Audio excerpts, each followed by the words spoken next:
Hello అండి. మేము 2 days అలా బయటికి వెళ్దాం అనుకుంటున్నాము.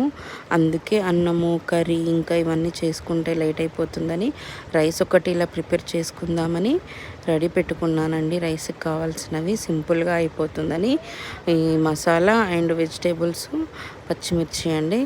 ఇంకా దీనికి ఆయిల్ వేసేసుకొని షాజీరా వేసుకొని ఇందాక మనం రెడీ పెట్టుకున్న మసాలా ఉంటుంది కదండి, ఇలాచి, లవంగాలు, దాల్చిని ఇవన్నీ వేసుకొని మిక్స్ చేసుకోవాలండి.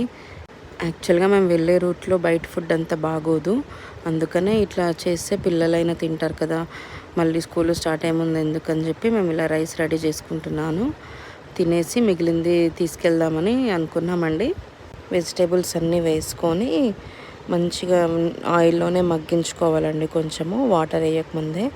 తర్వాత మనకు కావాల్సినన్ని వాటరు ఇవి వేసేసుకొని సాల్ట్ అన్నీ వేసుకొని పెట్టుకోవాలండి. వాటర్ అన్నీ ఉడికిన తర్వాత దాంట్లో బాస్మతి రైస్ యాడ్ చేసేసుకుంటే అన్నం 10 మినిట్స్లో రెడీ అయిపోతుందండి. తర్వాత మిల్ మేకర్స్ పైనుంచి వేస్తానండి నేను, ఫ్రెష్గా ఉంటుంది, మెత్తగా అయిపోకుండా బాగుంటుందని. ఇంకా మన అన్నం కూడా రెడీ అయిపోతుందండి. ఇంకో 2 మినిట్స్లో అన్నం రెడీ అయిపోతుంది, రైస్.